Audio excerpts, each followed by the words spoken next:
good morning, good day to you. My name's Jonathan Turner, and welcome to the first ever episode of the Gong Podcast. I'm here with my co-host, Billy Bauman. How's everybody doing? Great introduction, John, a.k.a. Coach. My name is Billy Bauman. You can follow me on Instagram at Billy Bauman. That's with two N's, Baumann. And, of course, Billy is spelled Billy. Pretty simple. You can also follow me on Instagram at JTGoalie81. He was a great goalie. Something that I've carried with me since I graduated high school some 20 years ago. So let's talk about what this show, Billy, is all about. Because I think it's really important. Because the listeners, as they're about to go down this road with us, this new journey, so to speak, in regards to the Gong. The Gong. What is this all about? This is super exciting. So, but before we dive into who we are, what Jonathan and I both do, the Gong is very symbolistic for us. It has big symbolism for us. So with that, the Gong, to me, in sales, represents energy. I remember when I had, back when I used to work for AT&T and then another sales job, after that, we had a gong. And every time we closed the deal or closed some business, we would hit the gong. And it would just create a buzz, because what it would allow us to do would create energy, would get people excited. And seriously, every time you hear that gong being hit, it really lifted everybody's spirit. So we thought, what a better way than just call this podcast the Gong Podcast. We want people to hit that gong multiple times a day, and and celebrate it with your team. You're damn right. I am damn right. You're damn right. I mean, I to touch back on that, Billy. When I first started my career in sales started off on a sales floor of a car dealership. Okay. That is where my sales career started. And I remember the day very vividly. It was in the summer of 2005. It was when I started. I remember this day. It was because we had just had this huge. I was a sophomore in high school. A huge used car sale that we got going on.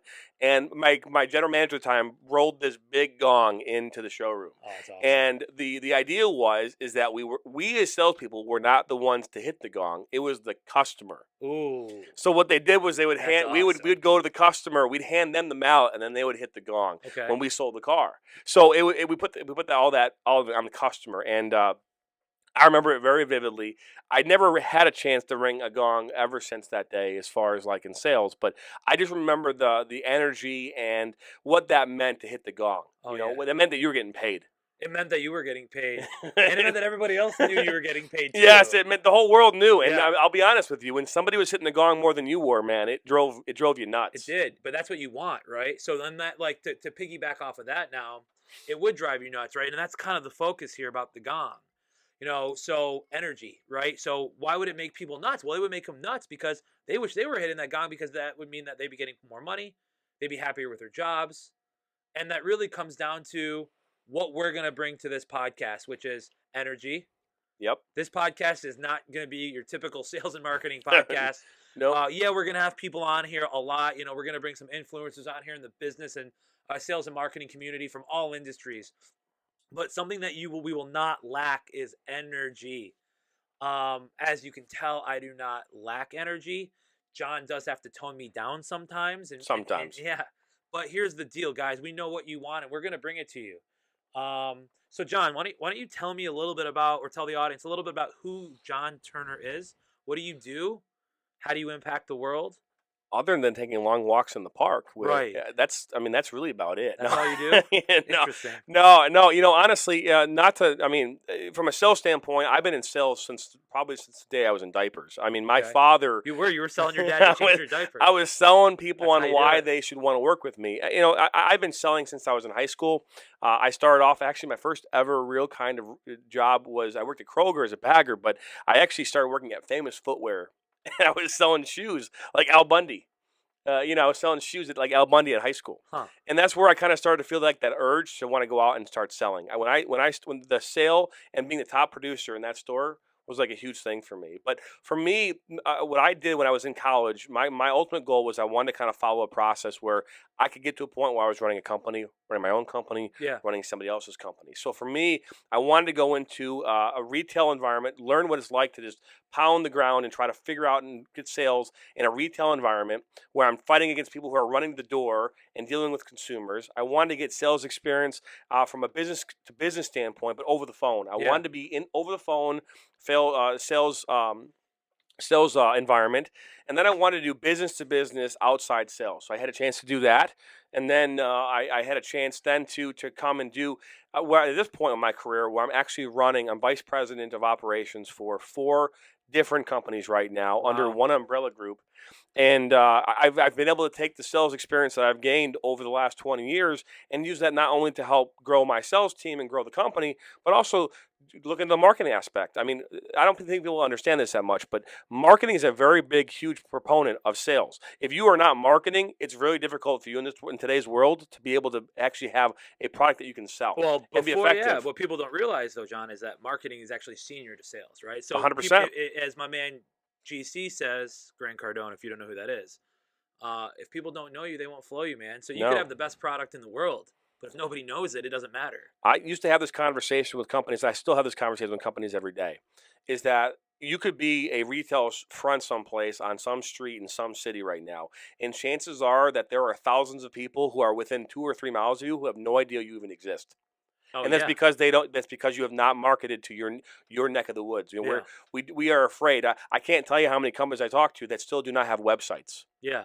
So how did you end up to run 4 companies though? I mean, like you went from, selling shoes to working at cars. I know. Now, right? how are you running 4 companies? Well, obviously, a lot of times in life, when you're, I was on a sales call. I was on at the time I was working for ADP, which, if you don't know, is the largest payroll company in the world.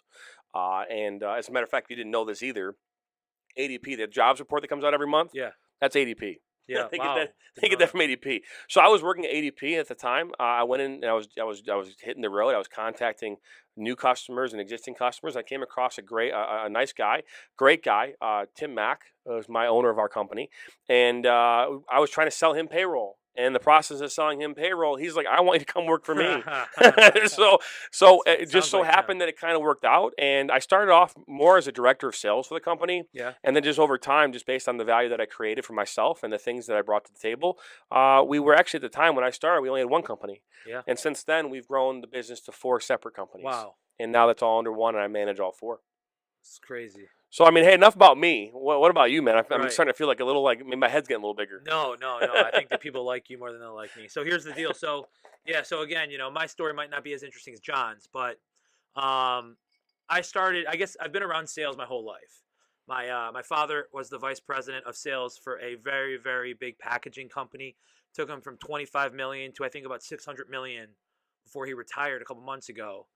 In about 20 years. So that was just big growth. So I've been around it my whole life, but my first sales job was actually selling vitamins at GNC. And oh God, I was probably like 19. And it was like the biggest rush because we made more commission selling those GNC multivitamins, right? And then in those little GNC gold cards that you would have to like sell. I don't remember how it would, but I started getting the itch, right? I was like, okay, how do I get better at this? Right. So I started seeing it, and that's when I started saying, okay, this is what I can do. How can I do this later on in life or continue to do this? So from there at GNC, I was still going to school. School wasn't necessarily, I wasn't very good at it initially. And this is all while I was working at GNC. I really wasn't focused on really like me. I was focused on, nothing really at the time. So I failed out of college twice with twice pretty much. The second school that I failed out of was the one I graduated from. Thankfully, I was able to get back into Oakland University. But what was interesting, that all happened before I was like 25, and like who fails out of college twice before 25 years old, but can go on to like a career. Well, I ended up going back and graduating a few years later from Oakland, but the reason I say that is that during this time I was at GNC, got the sales itch, and I was forced to work really while I was, failed out of college with 0.0. I mean, how do you fail out of college with a 0.0? You just don't try. I think if you just go to class, I think you can get at least dude, John, right on, dude. So with that, right, what I did, right, I was just working for GNC, got a new job selling cell phones at AT&T. Nice. Right? Like retail? Retail. Okay. Over in Michigan, over on in a good area over on like Telegraph and Irrelevant, Square Lake and Telegraph in Bloomfield Hills. It was a great store to work at, man, because people would walk in. It's a little higher ticket item than selling vitamins from GNC, and that just really got me going because that was actually the first company that really instituted like a sales training. I'll still remember it in my head till this day. It was like greet and approach, build value, offer a solution, educate the customer, and then like close the fucking deal. So like with that being said, I started learning that, right? And I was like, okay, I want to go towards and work for a healthcare company. There was this great opportunity that there was this healthcare company that was growing young. It was more of like a customer service position. There were a little bit of like, I thought it would be more sales oriented, but I was there for a couple of years. And towards the end of it, they were expanding into other divisions, and I was a part of that, which is pretty cool. And I remember having the conversation with one of my bosses at the time that I really want to go into sales. And along the lines of like, well, we don't have any sales positions yet, right? And this was probably now about 5 years ago. And I remember that I was like a few classes away from graduation, technically, even though I failed out of Oakland University like a couple years before. And I contacted them and I was like, hey, what do I got to do? Because I know I'm not technically that far. Like, I took the same Spanish class like 4 times, but now I'm actually committed, right? I was probably like Spanish 1. But it comes back to what we were talking about earlier, commitment, right? Yep. You're not committed until you really are committed. Yeah. Seriously. So, something happened. I don't know what it was. And then, I went back to college, got my degree. Fast forward now, like 5 years later, right? So, or 4 years later, 4.5 years later. Yeah. I am the CEO of the Arte Group, which is an outside sales and talent solutions company. Mm-hmm. We specialize and focus in the packaging, manufacturing, and industrial automation space. And the second side of that company is talent solutions. So not only do we can sell you the machinery, but we can staff you as well. It's very synergistic for our client base, because if you don't need machines, you might need people, and likewise. I'm also the co-founder of Value Proposition, LLC, a digital marketing company that a partner and I started, who's a professor over at Oakland University, funny enough. And now I am the co-host of this wonderful podcast, the Gong Podcast with you, something I've always been wanting to do, by the way. Yeah, no. And I'm excited it's with somebody that, like yourself, who actually knows me and I know you. Yeah. We know how each other flow. I'm the wild one. You're the one that calms me down, walks me off the ledge. I mean, yeah. Sometimes. Billy's newly married. Only been married for about a year and a half. Year and a half now. My wife's gonna kill me if I don't know the exact date. I've been married. September 30th of 2017. Oh boy. 18. 17. My wife and I will be celebrating our 11 years here on May 16th. So, this is great. So you had a chance to kind of get an idea of who we are, what we bring to the table. The one thing I will tell you is this. I think Billy will also mirror this, is that our career paths, where we've come from, yes, they have a clear They have helped us to be who we are today. We are not going to preach to you what you should be doing. No, what we are going to preach, what we are going to say here on Sales and Marketing, what we're going to be talking about every single episode is about ways in which you can better yourself, ways that we've tried things and we've bettered ourselves. Right, and we're even going to talk through things where it's probably going to be an issue that I'm having with on a daily basis that I actually might want to work out here with John. Yeah. And we're going to bring people on. We're going to bring industry professionals on, people from the packaging world, manufacturing world, machinery world. We're not just going to focus on the B2C world, the consumer, how to sell a product to like door-to-door sales. Not that that's an issue. We'll probably hit on that a little bit, but we really do have a very strong B2B take on this that we really think you people would love to know and hear.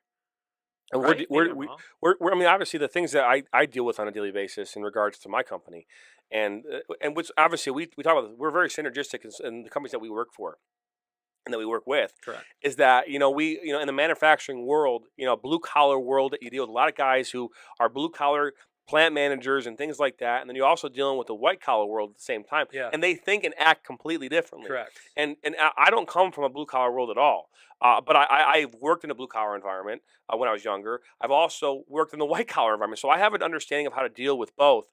And I will tell you that as we go through this process and through this journey of podcasts, understanding your audience, understanding what the message that you're trying to relay to your potential customer, whoever that's going to be, is really, really important.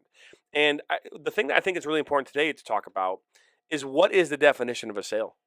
What is sales? Like, what is it? I mean, I think we always say to people, what is sales? Well, actually, for me, sales is conviction with enthusiasm. Right, so you have to be confident in what you're about to talk about, and you have to be enthusiastic about it. Because if you don't believe in the shit that you're selling, guess what? Good luck. Right. No, I completely agree. Well, first, before you can even get to sales, like, committed. First of all, you can't sell if you're not committed. Sure, a blind squirrel can find a nut, right? But if you're not committed to your customer, committed to your product, committed to you, your why, you're not gonna make any sale. You're not going to have sales. So sales without commitment, you're not going to get any. So what does sales mean to me? I would say sales to me means that you're just building value. There's a transaction happening. Okay. Now, sales doesn't necessarily need to be a dollar figure. Okay. Now, I know people might say, oh, wow, what do you mean? Well, no, transactional is multiple ways. A sale could be a referral, a relationship. Yep. Right? How did we meet? Through a relationship, right? Now, that was a sale, correct? Yeah. That influenced this podcast, which is now going to influence, hopefully, hundreds of thousands, if not millions of people. That's the hope. It will happen. Set high goals, it'll happen. That's right. But that's the thing, right? So I think big thing about sales is just being committed. You can't sell if you're not committed. Yeah, I mean, clearly. I think that, first off, in order to be a salesperson, I'll compare it to being like a server in the restaurant business. Okay. Yeah. The thing about this is this: I was a server at Sagebrush Cantina. There's no in between in regards to being a server. Like, you're either a server or you're not. Right. There's not like this thing where you can be like, okay, yeah, I'm in between. It's not the case. Okay. There's just no in between. You're either a salesperson or you're not. I mean, there's no in between. You can't half-ass it. You just can't. I wish I could, but the reality is the people out there who half-ass it, they just aren't successful. So let me ask you a question. So, do you think people are born salespeople, or can you become a salesperson? I don't think you're born to be necessarily anything specific. I think that's because you're born to be an astronaut. I don't know if that's the case. But I think, like anything else, people can change. I think I've met the shiest people who are the shiest people in high school, but now are the best salespeople I've ever seen in my entire life. Exactly what I was thinking. I think that you just find a way. I think that for me, sales is acting. I'm not like an actor, but for me, it's like I can act as something that I'm not, because at home I can't do that. I can't say the things that I say on the phone to customers. Why? Hard questions. Why? When you say that, what do you mean, honey? Yeah, my wife hates it when I argue with her, because I go through the objection process with her. I acknowledge her objection. Right. I answer it and then I pivot. When you say that, you say that, honey, what do you mean? I completely understand. I try to then I try to go on the next part of my process. But I think it's a great point. I first off, most good managers or salespeople were never good salespeople. Okay, that's actually true. I've met a lot of managers who were terrible salespeople. They could never hit their quotas. They could never do but they're very, very good at organizing and being a leader. Absolutely. I think there's a key to that. I mean, obviously leaders, teachers, for example, or coaches, they couldn't play, so they're a good coach. A lot of your good coaches, your great coaches out there, were not very good athletes. They were not the best person on their team. They were maybe the second or third string quarterback. But yet the first thing a lot of companies do, and I've seen this firsthand, some company tried doing it to me, and it did not work out at all. Because I wasn't necessarily the best leader at the time, but I was one of the best producers at the one location we were at. And they just said, hey, Billy, we're going to make you an assistant manager for a couple weeks at this new location we're opening up because we need to find a manager. I'm like, hell yeah, it sounds nice, right? When you're like, okay, cool, I'm about to get my own store. This is awesome, right? Yeah. Dude, it was wide awakening. Because not only are you now selling, you're managing. And at that time, without any experience managing, you're throwing me into the fire. I failed so quickly. Yeah. So quickly. Well, I mean, again, I think first off, I think there's something. It is okay in some environments to be able to throw someone into into the ocean without a life jacket. And obviously, because in that adversity is what helps mold us. True character is found when you are faced in the most adverse situations. Yeah. Okay. And I'll give you a perfect example of this. I'm a soccer coach. I've been coaching now for the last 5 years at a local high school here in Michigan. I coach at a girls' team as well as a boys' team. I talk about adversity. I have a young lady on my current team right now who transferred this past year during the middle of the winter to our school. She cannot play. The state of Michigan said she's not eligible. She can't play. She comes every day to practice. She comes to games, and she sits there, and she supports her team, and she helps out every which way, even though she knows she'll never get on the field. Okay? Talk about character. Right? And that's something that I think is important, right? Because you talk about adversity. You talk about committed. We use the word committed. There is nothing more committed than that. When I broke my thumb in high school as a sophomore and I couldn't play soccer on my team, I didn't want to go to practice. Because I wanted to be on the field that much that I could not go to the practice. It was psychologically I could not be there. But this kid can't be there, and she's there. Right. It's like I think about that, and the level of commitment that this young lady has, and talk about where this kid's going to go. This kid's going to go really far in life. Right. So relaying that into business, so that's a perfect example, because there's days that we've all been there for salespeople, and and you've been there to where, okay. Woke up, not feeling it. I still got to make 100 calls. I half-assed those 100 calls, right? Check. Okay. She's in a meeting. Okay, hang up. But you weren't showing up. Yeah. The thing about sales is you got to show up. Yeah. You got to show up. And if you show up and actually commit, what will happen is magical. I'm seeing it with Travis right now. You've seen it firsthand. He is growing. He had no sales experience. He's one of my sales guys, but no sales experience as of 7 months ago, 8 months ago.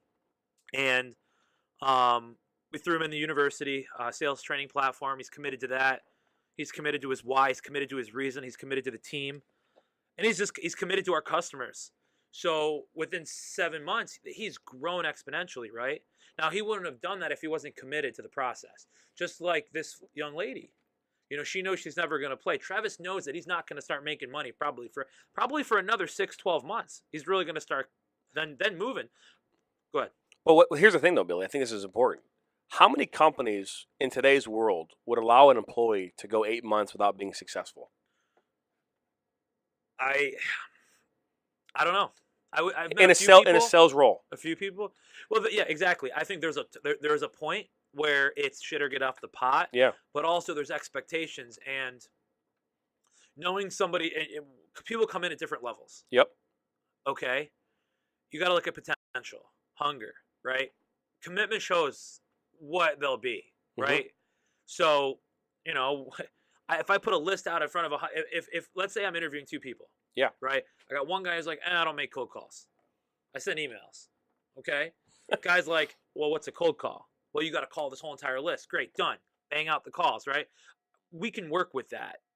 I can work with that. I can teach that, right? And going back to your question, how many companies would do that? They would probably hire the first guy. Yeah. Because of the experience, yep. right? Which might make sense short term, but long term, no. I'll have somebody on our team. That's not all a complete work in progress, but that has the hunger and the drive and the commitment to where they know the expectations are, and we lay them very clear at our company. You're not going to make money. You're going to make money, but you're not going to make the money you want to make probably for 6 months. You're going to go a little bit without making. You might not close a deal for 4 or 5 months. Yeah, and it's okay. Yeah, it would be better if you were closing deals, but here's the deal: you're learning, you're hitting the phones, and if you're staying consistent with your message. And I'm not saying going 0 for 100 is acceptable, because at that point we tweak, right? But letting people fail is extremely important, because I was never really, and it's very different coming from a sales role to owning your own company, right? I think that's where you see things from too. And I love salespeople. I'll overpay salespeople all day, but I'll also give them a little bit of a string to learn.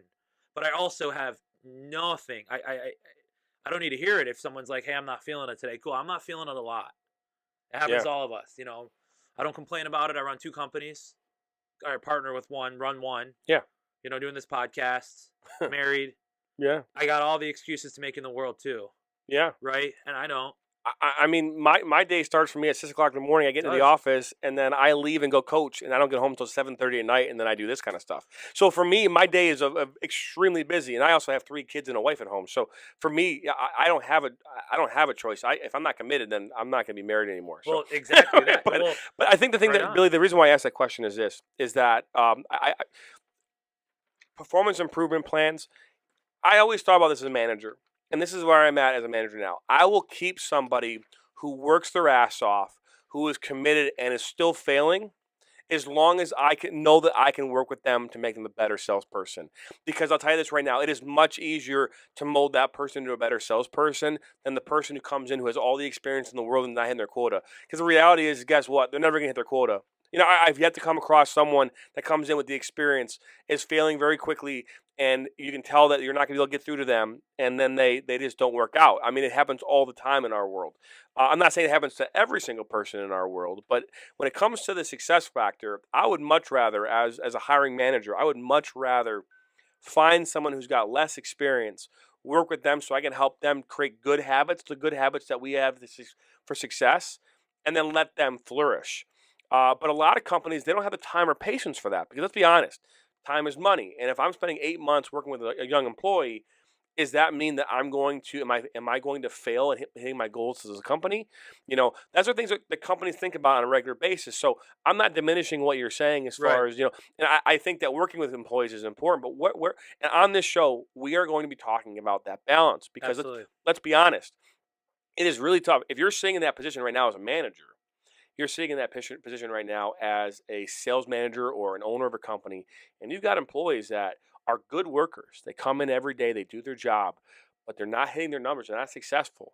The question you have to ask yourself as an owner, as a sales manager, is what are you doing? What tools are you giving them in order to be successful? And that's well, I guess we can, before we wrap this up here for our first ever episode of the Gong Podcast, hashtag Gong. The Gong Podcast. Oh, yeah. Hashtag the Gong Podcast. All right. But for real, though, going back off of what you just said, tools, right? There are a lot of companies out there that have very high expectations for their individuals and coming right in, but they don't give them the tools to perform. Correct. You want me to hit this nail in with a spatula. Yeah. How's that going to work? It's or not the smallest hammer right? in the world. Which is why a lot of companies, like what we're doing, right? We're a young company. We're reinvesting a lot of our money, back into 100% into our company. Yeah. Whether that's sales training, which we're on, our complete company's on it. We even have more seats available than we have people. So it's exciting. So we're going to be getting more seats filled, but we're giving our team the tools to succeed. Yeah. What else are we doing? Right? We're taking them to training events. We have a consulting company we work with. They get one-on-one marketing support. Okay? Companies don't give this support to their to their employees. Even these big and the billion-dollar companies you and I work with on a daily basis. Yeah. They don't even. Big company, they'll throw them into the corporate training program. Good luck. See you later. You know, some people need the tools to succeed, and we're excited to talk to you guys about it. You know, it's going to be an interesting year. We're going to mold. We're going to evolve. We're going to want your feedback, good, bad, and different, because we want to make sure we serve you guys in the best way possible. Yeah, I mean, and again, I think it's important to talk about that. The reality is the world that we are in today is that it's very easy for you to, you know, grab your phone or to go online someplace, YouTube, IGTV, someplace like that, to be able to get your information. Right. And there's 1,000 podcasts out there. Right. And, you know, hey, why do you want to listen to us? First off, here's the thing. Me and Billy, average guys. You know, when I say average guys, we like average shit. We're not like I mean, I'm not saying I don't like to drive great things and I want a lot of money, but we're average guys. We're not like these guys that are going out and killing it, and as far as like, you know, buying expensive shit. And no, we want to be successful, but we're responsible. You know, we're good guys. You know, I think the other part of this too is that when it comes to like average, we've worked in large corporate companies, corporate America, and we've worked for small mom and pop type places where you're dealing with you and the owner, you know, you and the owner, and because of that, we have an intimate look into the dealings of not only dealing with upper management and those large corporate companies, but also dealing with the financial side of what it looks like to be in a small company and dealing with those types of problems. Because let's be honest, I don't care if you're in a big company or a small company, the communication problems that people have at companies is across the board the same. It's terrible. Right. I've yet to work for a company where communication's like the best. Right? Communication's terrible. So the reason you want to listen to us, we have a lot of different experience in regards to that. Not only in the retail world or in the consumer-based world, right, business to business, manufacturing world.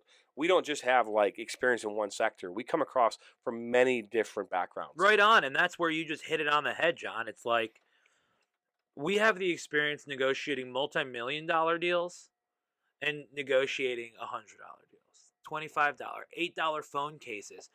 The cool thing about this podcast, and that you guys are going to get a lot of value from, is that we're going to create questions. We're going to allow questions. We're going to interview people, as I said earlier, in the packaging industry, in the manufacturing industry, people running companies worth $1 million, and we're going to hope to get a couple people on the show that are running companies $1 billion plus from all industries. And as I said earlier, we're going to take some questions. We're going to take questions of the week. We're going to go over situations.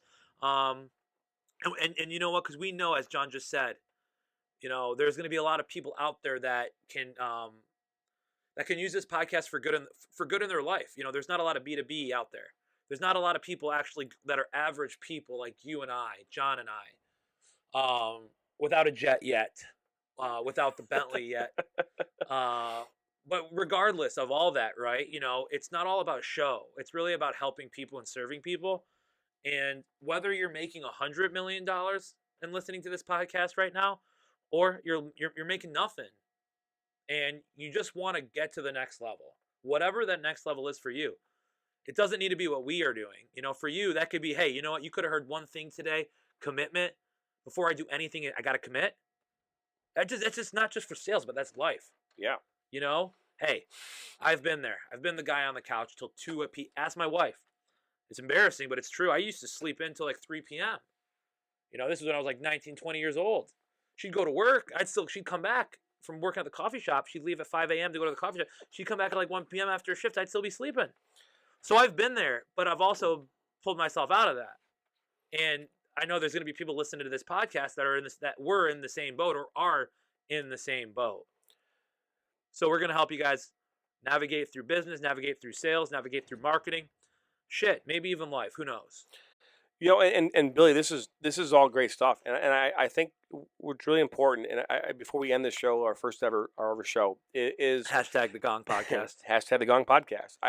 Guys, the reality is this: is Billy mentioned committed. He mentioned the word committed. He said it a number of times. I mentioned conviction and enthusiasm. Really, really important part of the selling process, and we'll go into much more deeper dives into all this here in future episodes. The reality of this is this. Billy just mentioned this. He'd be sleeping until 3 o'clock some days or 1 o'clock based on where things were at. I think it's important that in life, doesn't matter what you're doing in life, you've got to find a way to refresh your brain, right? Whatever that's going to be. Some people, it's, I get to take an hour of yoga.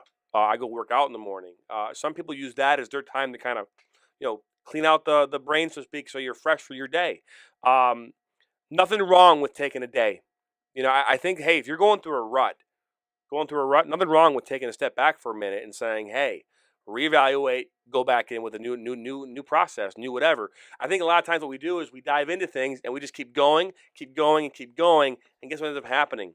We end up not getting the result we want because we haven't taken that step back. Yeah. So we're going to talk about a lot of these things here in future episodes. Really excited about where this is going to go. As Billy said, hashtag the Gong Podcast. Hashtag the Gong Podcast. Hashtag the Gong Podcast. Guys, we're going to have a lot of energy. Every single Wednesday when we release this episode, this podcast, have your coffee ready. If you're sitting at home or you're wherever you're going to be ready to go because we're going to be bringing it. Dude, I'm super excited. I'm super excited that we got people that are going to want to listen to us. I don't know who is going to want to listen to us, but I think we're going to make some people laugh. I think we're going to make some people happy. I think we're going to make some people motivated. And at the end of the day, like, if we can make an impact on your life, however that is, in a positive way, if we can help, you make an impact on not just yourself, but like maybe your family's life, maybe your children's life. And maybe you are that guy or girl who's 19, 20 years old, who was where I was at like 9 years ago. And And I can only imagine it being 2019 now versus 2010 with like more pressure on you, all the social stuff in your face, which again we'll hit on. But here's the deal: we're gonna serve people. We're gonna be people serving people, and again, make an impact. So again, hashtag the Gong Podcast. You can find me on Instagram at Billy Baumann, Baumann. As I said earlier, connect with me. Connect with John, JT Goalie 81. JT Goalie 81. That's right, buddy. What position do you guys think he played in soccer? It wasn't forward. I was too slow for that for sure. Cool. But hey, nice thing about that though is I was the guy that was willing to be there when you were committed. No. And it makes sense that we're sitting here together. It's because you were the last line of defense. Damn right I was. We could go on for another hour about that. So we'll hold that to the next podcast. So how do we want to end this? How is we going to end it? Every Wednesday, you got to check us out on basically any possible platform. So like Spotify, iTunes. We will be everywhere. Everywhere? Everywhere. SoundCloud. But YouTube live. We're doing YouTube live, so you guys are, or I don't know if it'll be live right today because this is our first one recorded. Yeah, we're not going to be live obviously the first day. This is the first one. We're not live. But you will see this on YouTube. This will be available in both a video and audio format. Yeah. And a combination of both. And we'll have a gong eventually here soon. Yeah, so if you have a gong and want to send it our way, I can give you my address. Or we'll just buy one. Or if somebody watching would like a little free advertising for supplying us a gong. That'd be great. We'll be happy. Well, this is how we're going to end it. Hey, Billy, thanks for joining me today. No, dude, this is awesome. Glad that we're going to be doing this and helping people out on a weekly basis. So what did you say, Wednesday, 8 a.m.? Wednesdays, I would say Wednesday mornings. I get this point in time, Wednesday, 8 a.m. is when I schedule to release these podcasts. But it could be earlier because basically if we're going to go live, it could be completely different timing. So these are all things that as we evolve and grow, the podcast will come out at times that make the most sense for you, our listeners. And we'll hear from feedback from you. You might say, hey, release it at 8 a.m. Maybe you say release it at 10. But either way, we'll listen to feedback, and this show will grow with you, our listeners, and our audience. So as always, my name is Jonathan. Hey, my name is Billy. And guys, one more thing before we sign off. Please share this podcast with your friends. Share this podcast with anybody that you think might be able to might want to hear this or you think it might make an impact on somebody. That's all we ask. Obviously, we're not, charging anything for this podcast. We probably never will. There's no reason to, or doing any of those stupid ads like anybody else is. But seriously, share this podcast. We'd really appreciate it because we're going to continue to do this on a weekly basis, bring a shit ton of value. And if you can give us like 5 stars on any of those platforms, we'd appreciate it. All right, guys? Now, this is really important. Really important. Stop listening to music on your way to work every morning. Yes. Start listening to us. Listen. If it's not us, turn your car into a library. That's right. Or listen to us. Listen to us. Either way, hey, my name's Jonathan. This is Billy. It was a great opportunity to do our first ever episode. Looking forward to seeing you here every Wednesday